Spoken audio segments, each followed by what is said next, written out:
Olá pessoal, bem-vindos a mais um episódio do VideTalks. O meu convidado de hoje esteve ano passado aqui e deu um show. Só que agora o show será melhor ainda, porque o Alfredo Costa, CEO da Nielsen no Brasil, está no palco aqui comigo para apresentar as principais tendências de consumo e de mercado em 2026. E o que é melhor? A Nielsen esteve com um grupo grande recentemente na NRF, então ele não apenas vai trazer o que está analisando para o Brasil, mas como também as questões que foram debatidas nesse grande fórum de varejo internacional. Alfredo, muito bacana ter você aqui, cara, um privilégio de verdade. Tá virando tradição aqui, que seja assim todos os anos daqui para frente, você abrir o caminho, enfim, de análises para um ano aqui no VideTalks. Obrigado mesmo, de verdade, cara.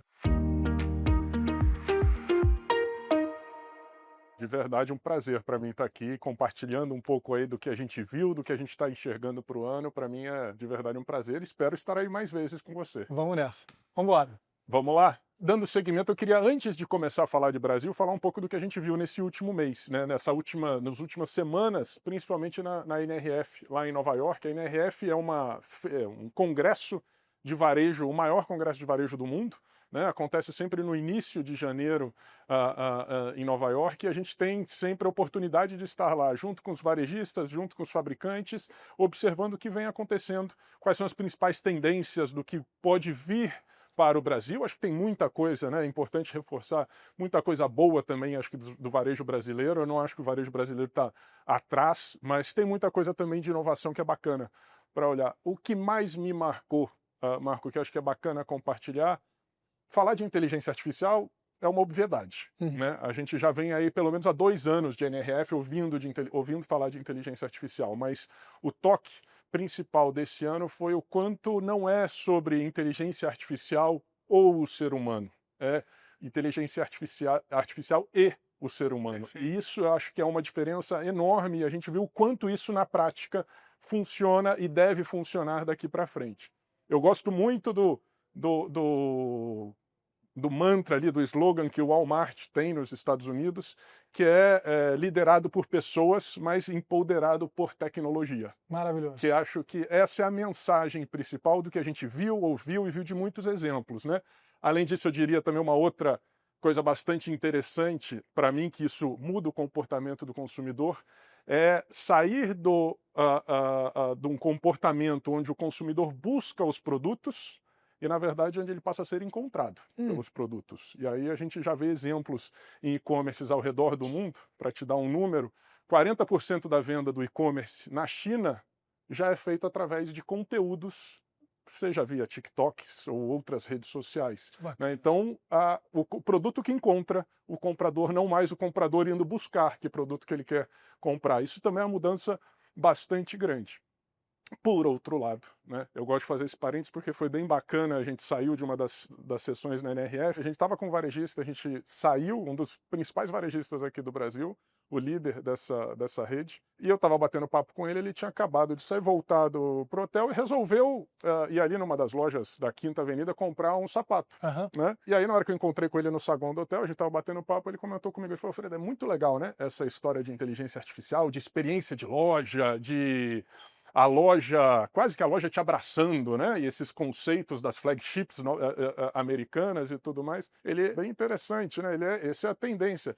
Mas eu cheguei na loja e não tinha o sapato do meu número, né? Então eu saí frustrado. Por mais que a experiência seja sensacional, o básico é fundamental. Ainda é sobre o básico até lá. Até lá, até lá, até na flagship da Quinta Avenida. Incrível. Né? O comprador, o consumidor sai frustrado porque ele já tinha uma compra, já tinha um planejamento, e que não foi atendido. Então, a gente sempre tem que ter um equilíbrio entre todas essas tendências, que eu acho que são fundamentais, mas sem esquecer o básico. Perfeito. O básico é fundamental. Perfeito. Uma precificação correta, um sortimento correto, uma loja organizada, a informação disponível para o consumidor, isso é fundamental, não sei se antes de tudo, mas como base para tudo isso.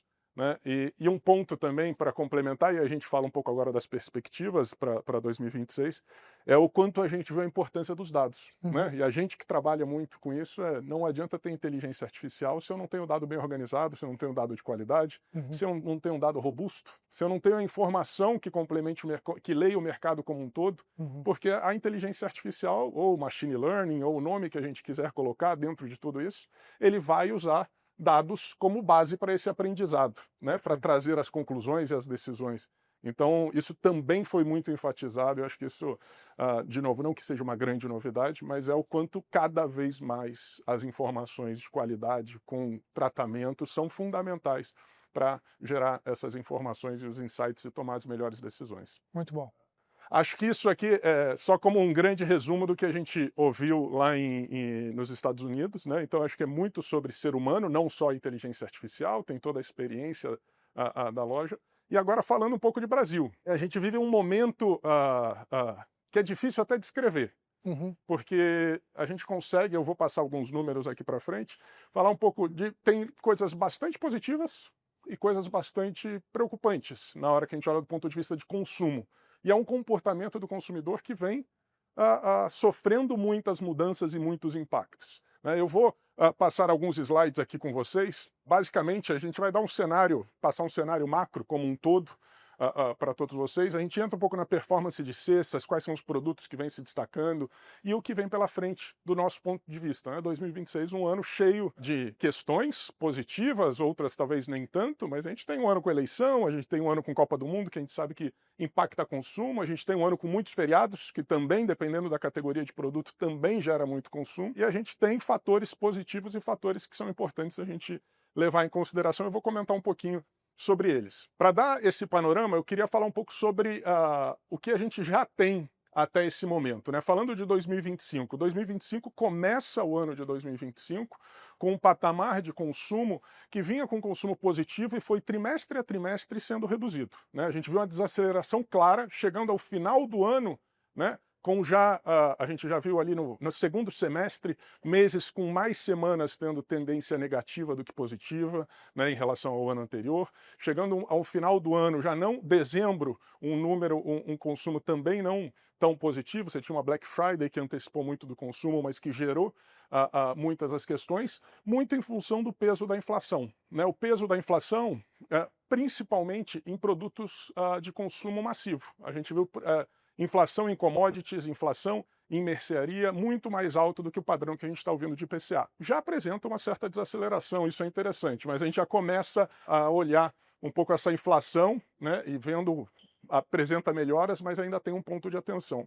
Outras despesas competindo com o mesmo bolso, o consumidor, no final das contas, tem o mesmo bolso, e aqui, né, já dando até um pouco um spoiler, eu diria que tem duas grandes novidades, não novidades, mas que a gente já vem observando e cada vez mais ocupando espaço, que é, por um lado, preocupante aí, que a gente olha, é as bets cada vez mais ocupando esse espaço, cada vez mais penetradas dentro dos consumidores. A gente já tem hoje, né, dentro dos nossos estudos, ao menos 26% dos lares brasileiros afirmando que alguém dentro do lar participa ou joga ou se entreter de alguma maneira através das bets. Mais de um quarto. Mais de um quarto que afirma. Caramba. Né? Fora aquele que esconde porque tem vergonha. E a maioria que perde, que não vai querer contar. Exato. Então tem aí uma questão que provavelmente esse número é ainda mais alto, né? A gente não tem, e é um número que vem crescendo. Num ano de Copa do Mundo, com incentivo para o esporte, investimentos ainda mais pesados dessas bets. Então isso também acaba absorvendo parte desse consumo. Um fator novo, eu diria, aí, de alguns meses, né, que também chama muita atenção, são as canetas emagrecedoras. Né? Isso é algo que talvez poucos estejam... Não sei, acho que nas últimas semanas tem bastante gente falando, mas a gente já começa a ver o quanto isso... E não é só do ponto de vista de consumo, porque se a pessoa está tomando, ela passa a comer menos, consumir menos. É também o preço disso. E o quanto a renda que ele enfim, disponibiliza para poder...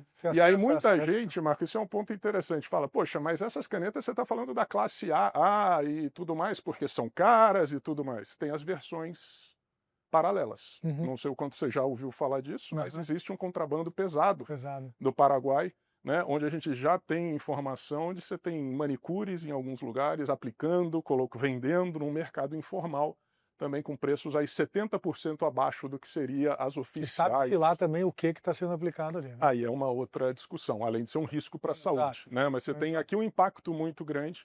A gente hoje já tem um estudo em campo para definir e determinar o número. Né? A gente já está estimando aí em pelo menos 20% dos lares com alguém usando uma caneta, esse tipo de de tratamento para emagrecer, né? Esse número pode ser até maior, né? A gente ainda está com o estudo em campo. Então, você está falando de inflação consumindo uma parte, outras despesas que até então não existiam passam a existir. Efeito de taxa de juros, a gente pode falar aqui o óbvio, né? Mas tem um óbvio desse efeito de taxa de juros nos dois, né?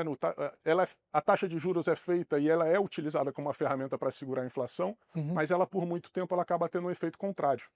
Contrário no seguinte, que níveis socioeconômicos mais altos, que têm capacidade de investimento, utilizam a taxa de juros como uma nova renda. Exato. Retirando o consumo. E pode até virar consumo. Só que daí eu acabo não sendo mais o efeito de segurar a inflação. Perfeito. Porque eu estou aumentando o consumo. Afinal de contas, eu aplico, ganho pelo menos 8% líquido ao ano ou mais, né? E passo a ter uma nova renda ali com a taxa de juros alta. Por outro lado, um nível socioeconômico mais baixo com a taxa de juros alta se endivida cada vez mais. Então você tem um efeito delicado para um país como o Brasil, que já tem altas desigualdades, de efeito de taxa de juros por longo tempo, de aumentar ainda mais a desigualdade, né? Então isso acaba tendo, não é só, né, a gente fala de taxa de juros só como um combate à inflação, mas depois de um certo período de tempo eu tenho um efeito que ele vira renda também para uma parte mais abastada e, por outro lado, vira um custo para uma parte menos favorecida.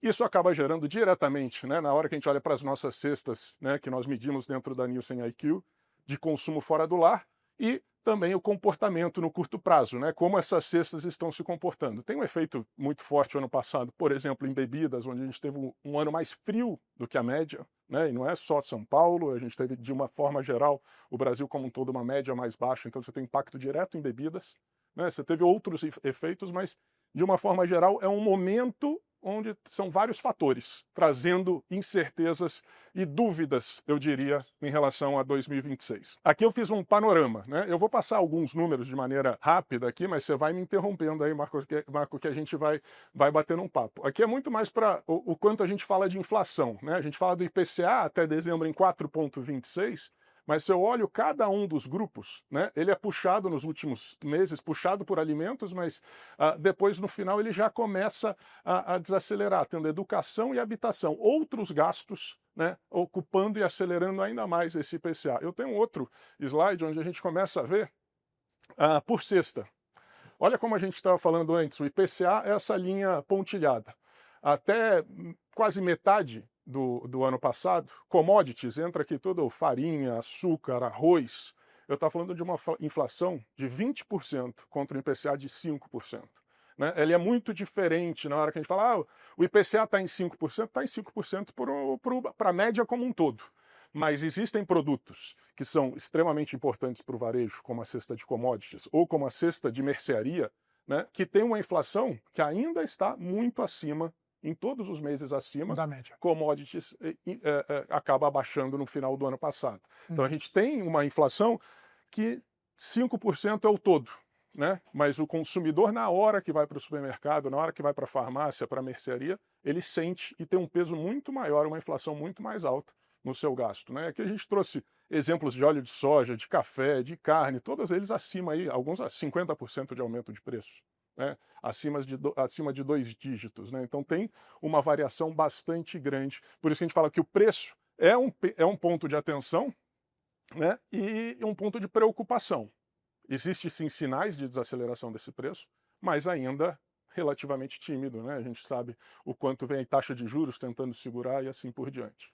Por outro lado, como eu comentei, a gente tem também números positivos, e aqui tem a contradição entre dois números que a gente pode, depende da narrativa que eu quero colocar, a gente pode falar, poxa, a taxa de desemprego nunca esteve tão baixa, né? Por os últimos 10 anos a gente está falando de taxa de desemprego bem baixa, né, em 5,2%, a projeção para esse ano é de ficar nessa casa, entre 5% e 5,5% de taxa de desemprego, mas eu tenho um nível de endividamento que nunca esteve tão alto da população, né? Endividamento muito alto com uma taxa de juros real muito alta também, né? Então tem os dois números, um muito positivo e um muito preocupante.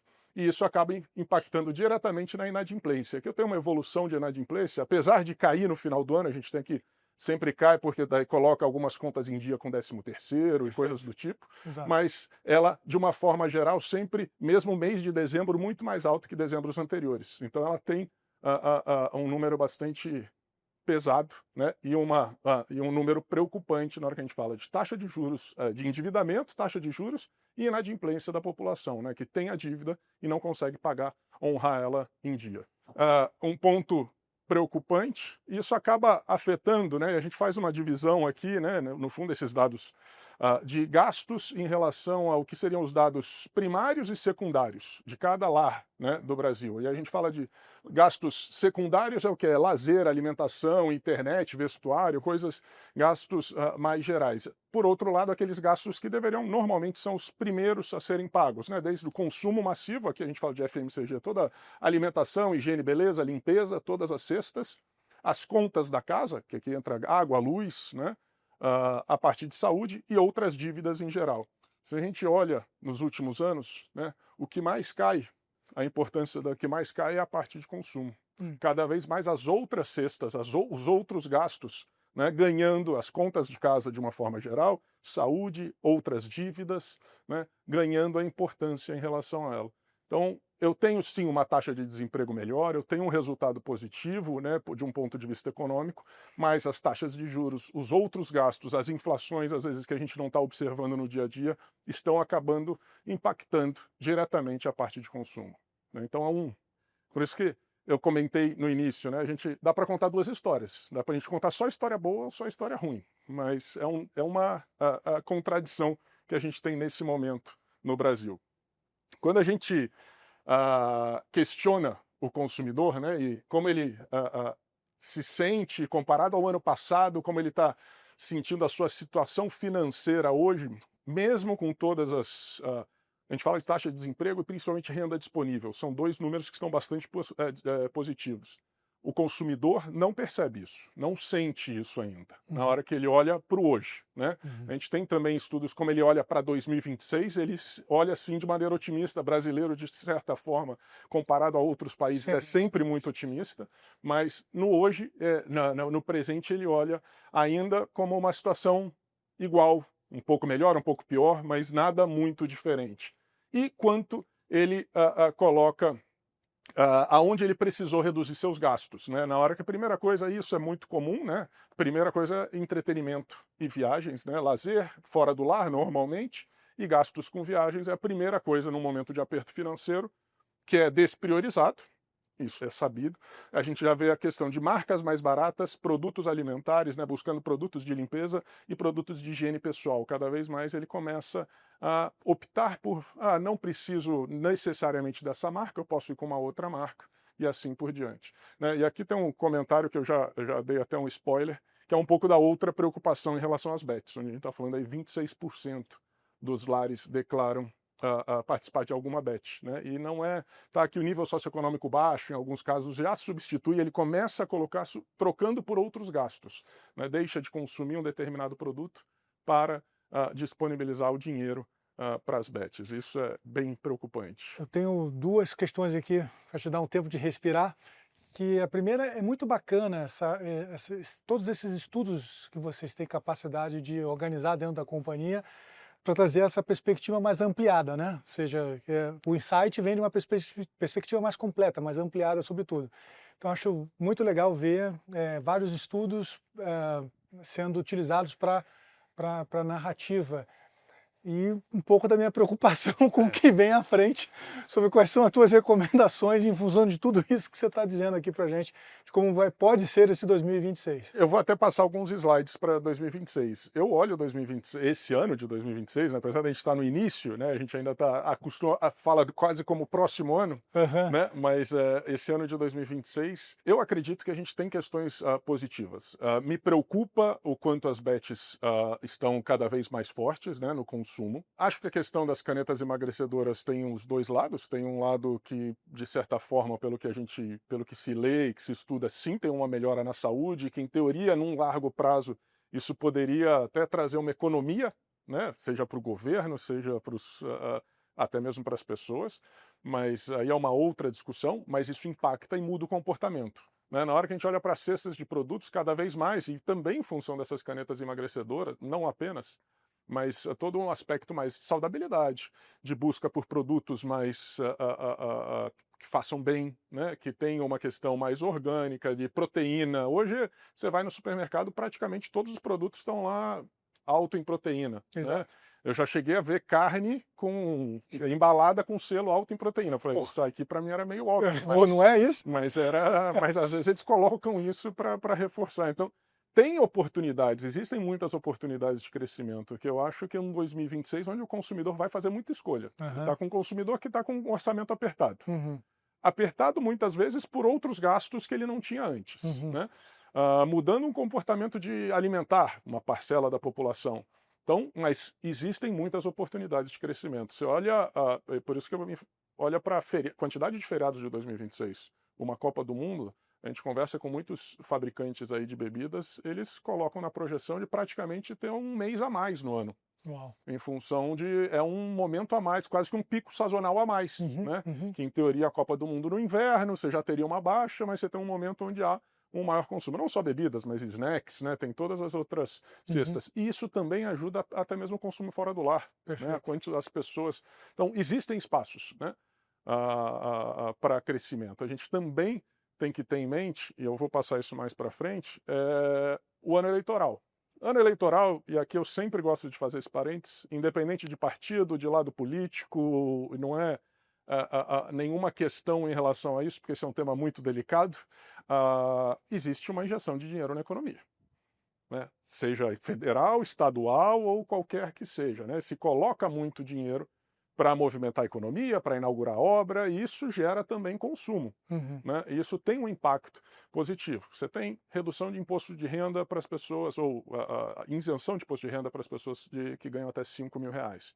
Você tem Vale Gás, né? Também tem uma isenção, eu tenho aqui até o número mais para frente, de conta de luz para a população mais carente. Então tem várias ações, se estão relacionadas à eleição ou não, aí é uma outra discussão, mas que acontecem em 2026, que a gente acredita que deveriam ser convertidas em consumo.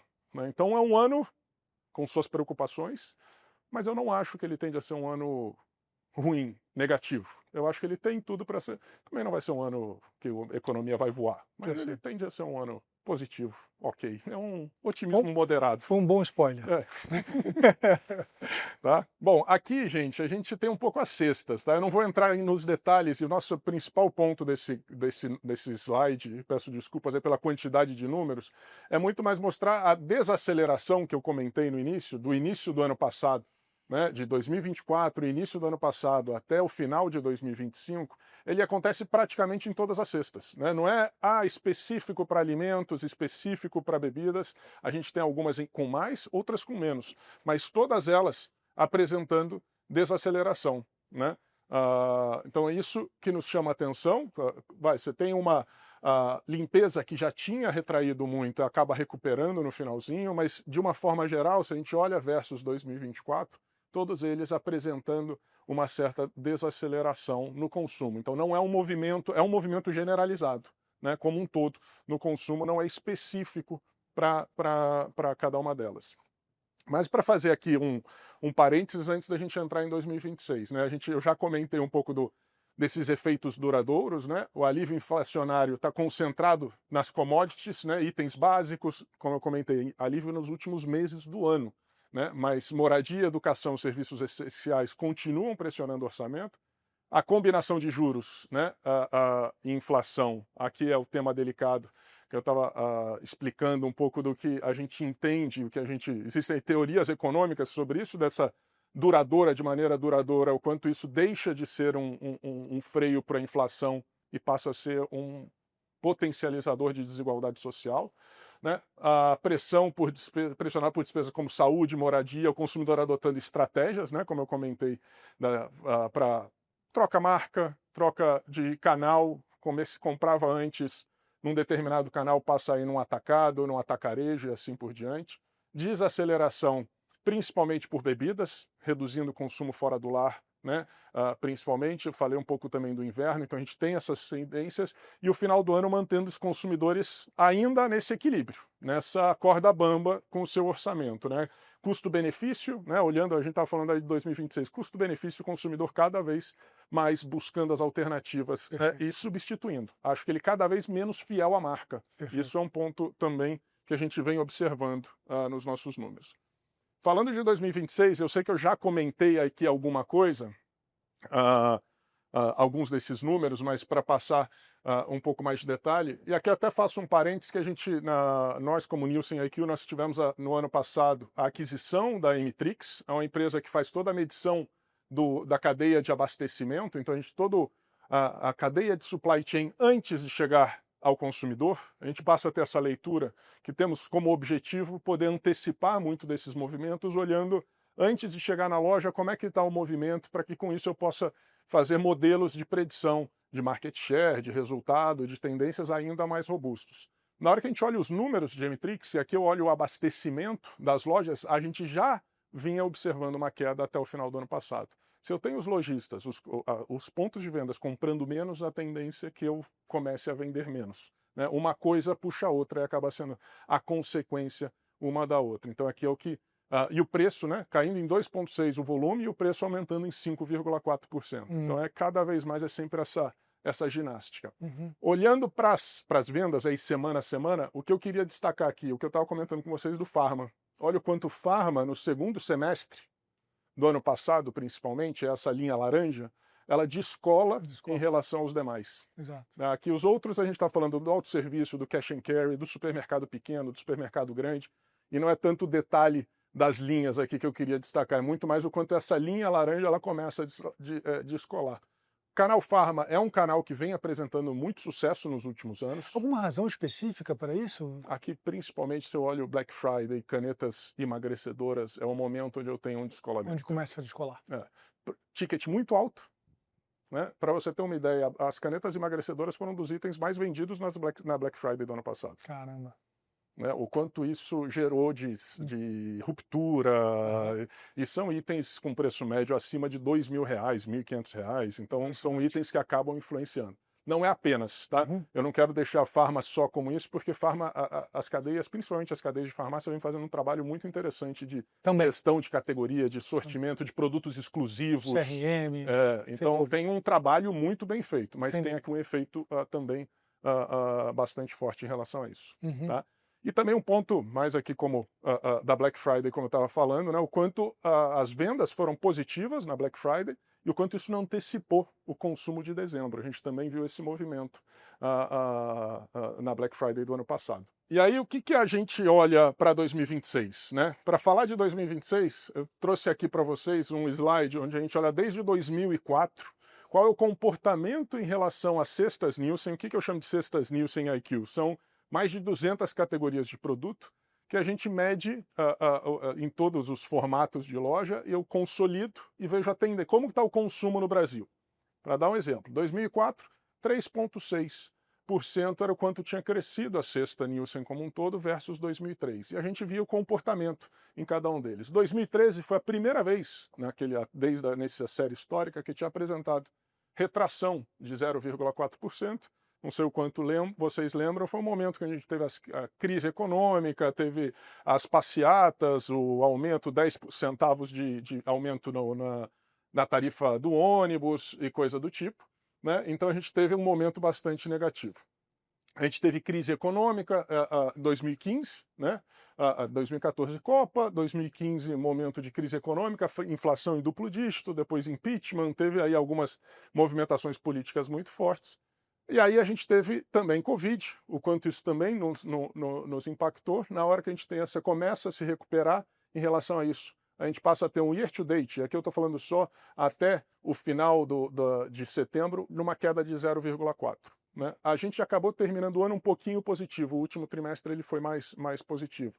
Mas a gente vê essa desaceleração, principalmente em função de alimentos e bebidas que vinham sendo impactados pela inflação e pela temperatura também. Tá?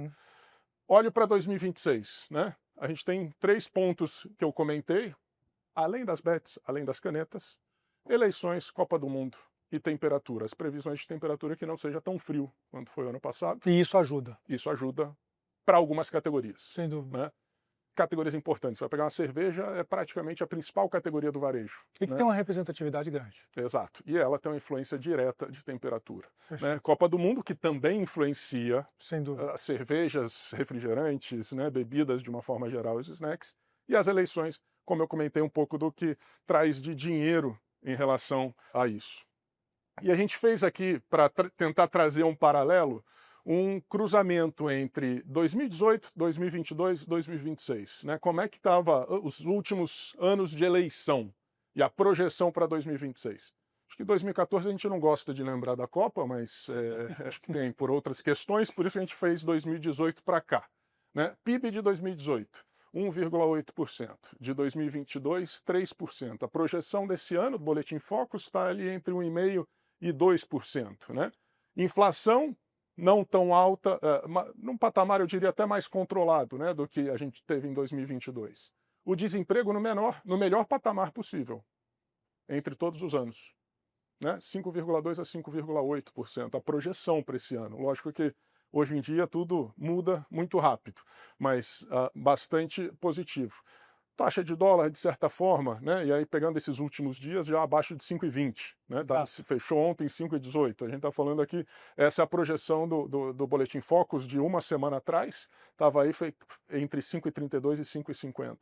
A taxa Selic é o que chama atenção, ainda num patamar muito alto, né? Como projeção para terminar o ano. Né? A gente está falando hoje nos 15%, mas terminando o ano se projeta estando aí em 12,25, 12,5. Então a gente tem fatores que a gente pode destacar, seja do PIB, seja taxa de desemprego, bastante positivos, que podem trazer consumo e que devem trazer consumo. Né? Uma inflação que de certa forma está sob controle, um dólar que tende, né, novamente é difícil a gente fazer grandes previsões, mas que parece controlado, a taxa de juros com espaço, na minha opinião, aí para que possa melhorar e com isso ter um impacto mais rápido, porque a gente sabe que a taxa de juros acaba muitas vezes demora o efeito, né, para trazer para isso. Se eu coloco ainda como um ponto adicional, né, eu fiz um spoiler rápido, mas é o quanto a gente vê já de melhora no índice de confiança do consumidor. O consumidor, na hora que a gente pergunta para ele sobre 2026, né, como ele acha que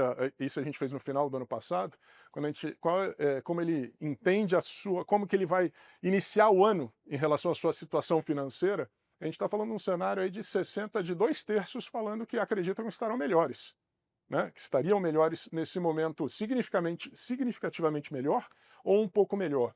E o sentimento do consumidor é fundamental. Né? Ele tem a renda, ele tem o emprego, ele precisa se sentir seguro para gastar. Né? E isso acaba gerando esse ganho, esse cenário positivo, assim como o índice de confiança que a gente tem. Então, existem fatores para que seja um ano interessante. Né? Como eu comentei, eu tenho uma visão de um ano positivo, mas sempre com cautela. Não que a gente olhe isso como, nossa, vai ser um ano sensacional, não. Mas ele tende a ser um ano positivo. Em relação às preocupações, né? A gente pergunta sempre ao consumidor como ele vê a sua situação financeira e qual é a preocupação, as principais preocupações que ele tem de uma forma geral. Chama atenção ainda a questão do aumento no preço dos alimentos, né? O quanto ele passou por esse momento, né? Porque a gente fala de inflação, mas a inflação, o preço aumentou muito o patamar, segue sendo em um patamar muito mais alto do que a gente tem ao redor do mundo. Hoje em dia, conflito global, crise, guerra já aparecendo como um segundo ponto, e olha quantos pontos percentuais. Acho que ele nem entrava no ranking dos 5 principais até um ano atrás. É interessante esse ponto de vista, porque eu achava que a gente estava mais alienado sobre essas questões globais, mas não. Ou seja, está todo mundo muito antenado com o que está acontecendo, enfim, no dia a dia do mundo, né? Acho que tem uma questão do quanto cada um vai ter a sua opinião, sua visão, mas um pouco acho que é um momento de muita turbulência, né? Sem dúvida. Cada dia tem uma novidade. Muito ruído por aí. Muito ruído. Muita postagem em Twitter, né? Exato. Isso gera um ruído enorme. Desaceleração da economia, aumento das contas, né? Então, novamente, esse também, além do aumento nos alimentos, aumento nas compras e segurança, bem-estar da família, algo que sempre está no ranking, né? O que eu queria destacar, principalmente, se olhar o 1 e o 4, relacionado ao aumento de preço como principais preocupações. Mais de 50% da preocupação está ligados a coisas que são que está ali no dia a dia, na nossa realidade. No né? dia a dia. Uhum. Então, para a gente fechar, né, eu tentei trazer aqui, continuando esse paradoxo, né? Medidas de estímulo, né? Como eu comentei, a gente fala de taxa de desemprego bastante positiva, a gente fala de renda disponível bastante positiva também, os patamares mais altos dos últimos anos. A gente tem auxílio gás, né, que começou esse ano, revisão do imposto de renda, então a gente está falando aí de mais de 15 milhões de pessoas, né? Isso está falando de a estimativa hoje é de 25 a 40 bilhões de reais adicionais para consumo.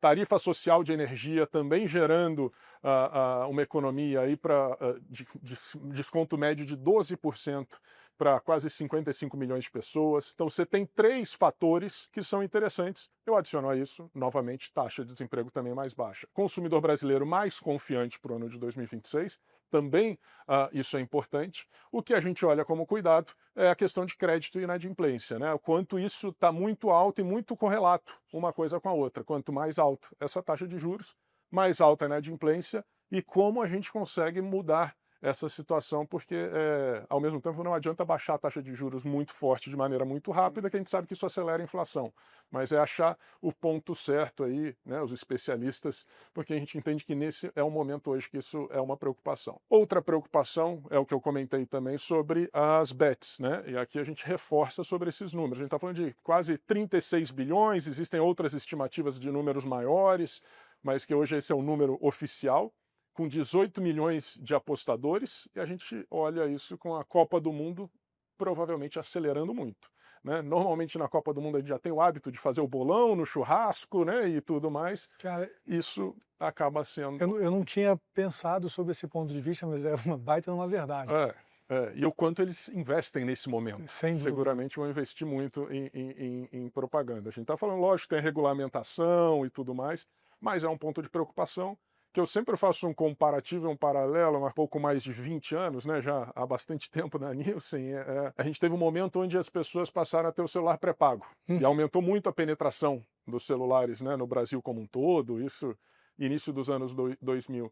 A gente teve um impacto naquele momento no consumo, porque até então era uma conta que não existia no orçamento das pessoas. Muita gente não tinha acesso ao celular, né? O celular tinha 5 anos e eram caros. A partir do momento que se criou o pré-pago, naquele momento, se popularizou, mas se popularizou uma conta nova no orçamento das pessoas. Exato. Você olha um pouco essas bets com um movimento parecido para uma parte da população que não tinha esse gasto, não tinha esse hábito, e passa a ter e passa a usar, né, com ele. Então a gente tem pontos positivos, pontos de preocupação para 2026. Então é um ano onde acho que o trabalho, o básico bem feito, né, voltando até no ponto que a gente falou no início, por mais que a gente fale de AI, fale de toda a tecnologia que é importante e fundamental, o básico bem feito vai ser fundamental para ter sucesso no ano. Muito legal. Tá? Eu acho que era isso que eu tinha para compartilhar aqui com vocês, né? Agradeço demais aí o bate-papo.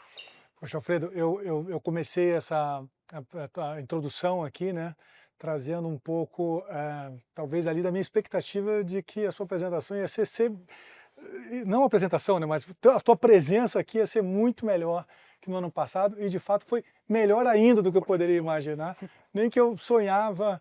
Enfim, eu não tive acesso a essa apresentação hoje, mas ela foi, sem dúvida alguma, muito enriquecedora. Eu acho que, para quem vai nos assistir, tem aqui um guia muito legal da capacidade que vocês têm de influenciar a tomada de decisão aí no mercado para esse ano.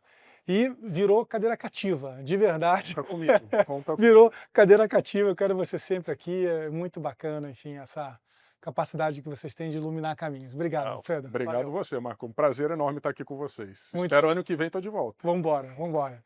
Casa é sua, sempre. Isso aí, turma. Um abraço a todos, obrigado por nos acompanharem. A gente se vê no próximo Vídeo Talks. Até mais. Tchau, tchau.